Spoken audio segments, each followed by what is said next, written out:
In today's video, I really want to focus on giving beginners an insight on how to make chords and melodies. Considering it's still in the new year, I'm sure a lot of people are trying to get into making beats, and I'm sure it can feel very overwhelming. And I'll just be covering some fundamentals in today's video, just really easy stuff that I feel like every producer should know. And just a disclaimer, I'm not some professionally trained musician. I don't have a crazy musical background or anything like that, but these are just my basic understandings on the fundamentals and little rules and tricks that I use. That way I'm just not overthinking everything that I do. Like, subscribe, and share this with anybody that you think it'll be helpful for. So when I first started creating music, I always wondered how producers knew what notes went with what, until I learned about scales. Now, the two main types of scales that we use are major and minor scales. There are a bunch of other ones, but the main ones in conventional music are major and minor. And now when looking at all the notes on the piano, you may feel a little overwhelmed on like feeling that I have to learn all of these scales to be a great musician, to be a fantastic producer. And in reality, you don't need to learn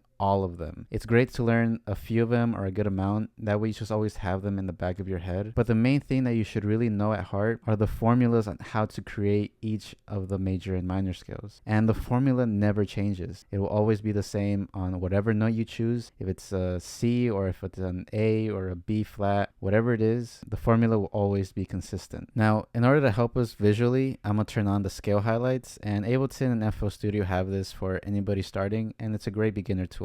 I still use it to this day, honestly. But to really emphasize it visually, we're going to turn it on, and we're just going to stick with the C major scale since it's all the white keys. So we're going to start off on our root note, which is C. Now C is considered our 1 in the scale. And then now we go up by a whole step, and we're at our 2, which is D. And then we go up another whole step, and then from there we'd make a half step, is the smallest interval in music. So literally just moving from one note to the next. You're not skipping a note. And then we're going to make a whole step, another whole step, one more whole step, leading us to make one last half step back to our root note. Now when making a chord, the three main notes that you should really focus on are your root note, your third, and your fifth. So our third in the C major scale is E, and our fifth is G. Now this makes a C major triad. And the more notes you add to a chord, obviously the more bigger it gets. So right here we'll add the 7th, and now we have a C major 7th. And you can also go past the root note, but instead of this being 1, it'll be considered our 8th. And then this will be considered our 9th, our 10th, our 11th, our 12th. And now you have a C major 12th chord. For right now, we'll just focus on having our triad. We'll start adding more notes later. The main notes that you should really focus on when creating chords are your root note, your third, and your fifth. Because if I move the third down, now we have a C minor chord. And I'll show you guys by switching to the C minor. See how now D sharp is our third and G is still our fifth. And now if we add the 7th, which is instead of B, it'll be A sharp. Now this is a C minor 7th chord. And the way to create a minor scale, you start off at your root note just like we did before, and then we make a whole step that stays the same, but instead of making another whole step, we take a half step. And then from here we do a whole step, half step, whole step, and then back to our root note by taking a whole step. And like I said, you can apply those formulas to every single note and the results will be the same. And the one thing I really want to emphasize is think of your scales as numbers, because the notes will always change. Instead of being on C, we can be on G. And now G would be considered our 1. And by using that formula, now we can do one whole step, one half step, another whole step, and now C would be our 4th. So if you think of it as numbers, the numbers will always like mean the same thing. Like the notes will always change, so that will always be different, but the numbers will always represent the same thing. So your root note will be whatever you start on, your third, your fifth, all that will have the same meaning. So now that we know how to make a major and minor scale, let's make some chords. And so we're going to stick to C minor. You don't always need to start on 1. We can start on our 5th, and then from our 5th we can go down to our 3rd. From our 3rd we can go down to 1.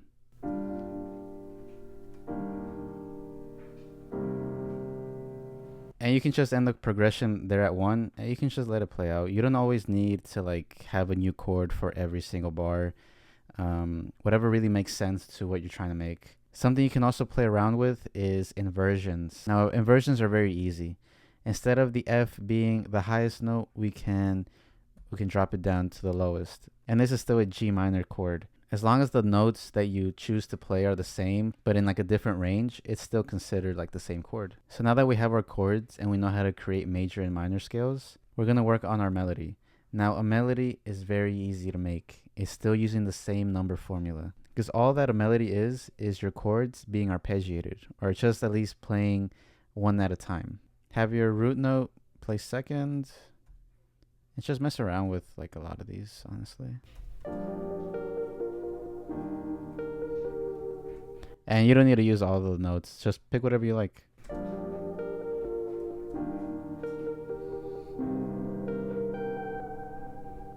So all I did was just break down the chords. See how our last melody is just a C minor scale played at different moments. But you can also just mess around with it. Instead of the 7th playing first, let's have the 5th play first. And have the 7th back there. And we can even add our 3rd.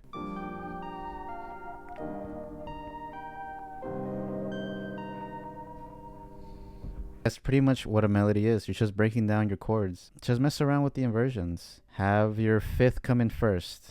And have your root come in 3rd.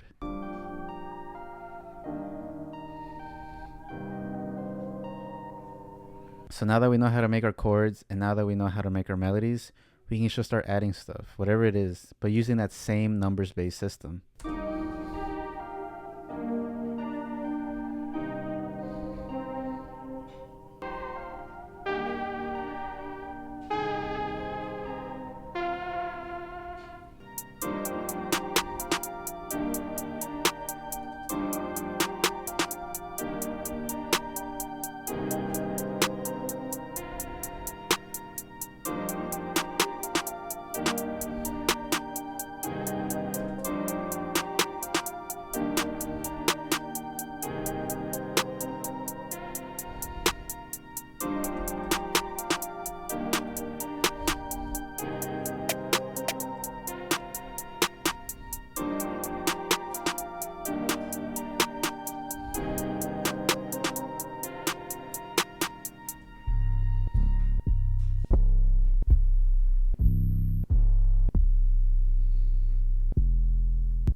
Make sure your 808 is tuned to the right key, because sometimes they might be like a little bit off, like one note off or like a dozen notes off, and that can really mess up your entire sound. So our first note is G, but when I play it, it says I'm at B. To tune your 808s, you use the detune to move it like by small increments. It's going to the right, so we're gonna pitch down to go to the left. And you want it into that circle as much as you can. So maybe at 11. That's pretty perfect. And now we're going to transpose it either up or down, whatever gets us to the note that we're playing the quickest. In this case, we're going to go down by 4. And now we're at G. And now we're in key. Something you can also mess around with is once you have your chords and your melodies, play around with the pitch of your instruments. So instead of everything being at normal, go up by 3 or down by 3. That's typically like the sweet spot, but you can pick whatever you like. So right now we're in B, A sharp, and now we're in A.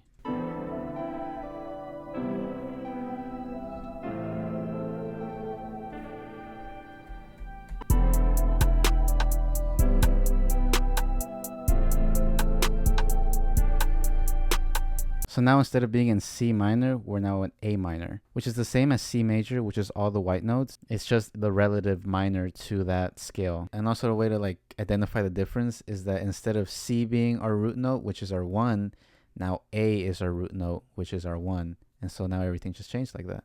But the numbers stayed the same.